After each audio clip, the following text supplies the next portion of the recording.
6 people were killed in Mpumalanga township in the province this late last night. 4 of them are believed to be from the same family. 1 person was injured during the attack. And police say a shotgun and a 9mm pistol were used in the attack. eNCA's Mawande Kheswa joins me now just to also update us on the very latest that we're seeing here. Mawande, once more, just give us context as to what happened exactly last night. I understand at 8 p.m.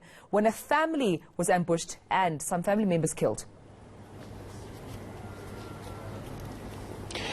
Well, the information that we have states that around 8 o'clock, of which is a time that many families gather to watch soapies, was in the house doing just that.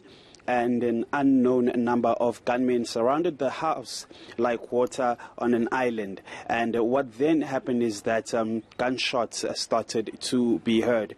And when that gunfire was heard, it was from the exterior heading into the house, because those men had surrounded the house. And what had happened is that the father of the Msomi family, who was inside, tried to run away and go into the other room, and that is where most of the bullets that claimed his life caught him. And on the walls there was blood splatter, as well as on the ceiling. The other members of the family that were inside, which is 4 family members, died inside the house and possibly in the bedroom as well, but I know for a fact that the father passed on in the bedroom.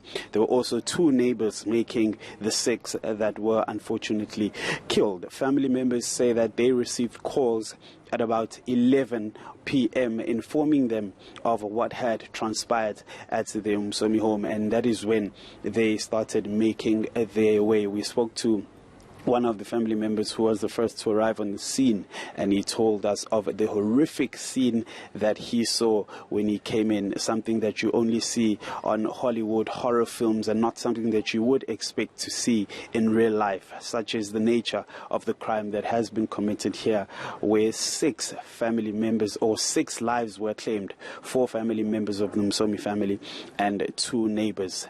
They passed on.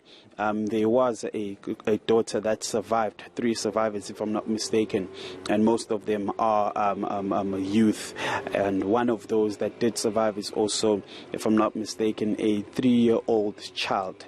And one of the survivors was giving a recollection of what happened, and we are told that what had happened is that the unknown assailants or gunmen instructed her to check if her father is dead, and when she did that, they then told her to give them her father's gun, which was on him, and he gave it to them, and then they proceeded to shoot her.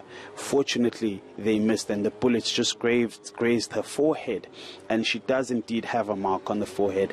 I saw her earlier on crying. It was an unpleasant sight, and I do feel for her, because what she saw is definitely not something that a person would want to witness in their life, seeing your father in that position and being shot at with your own father's gun.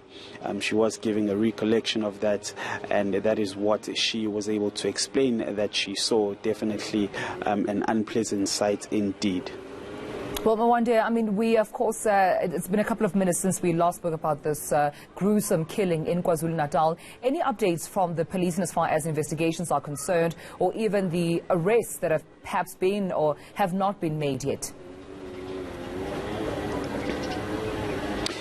As far as updates are concerned with the arrest, there isn't any new information filtering in. The only information we have are those 2 guns that were found on the crime scene, and that investigations are ongoing. There are suspicions that the assailants fled through the bushes that are behind me. I'll just move out of picture just for you to see the landscape. It is believed that they might have used one of these as their exit route. I have been seeing people walking down the mountains and up and down, so there are pathways to reach the various areas that you might be seeing right now. So that is the information that we have as far as that is concerned, but nothing that has been or can be confirmed by authorities at this moment in time. All right then, Mawande Kheswa in KwaZulu-Natal, we'll leave it at that.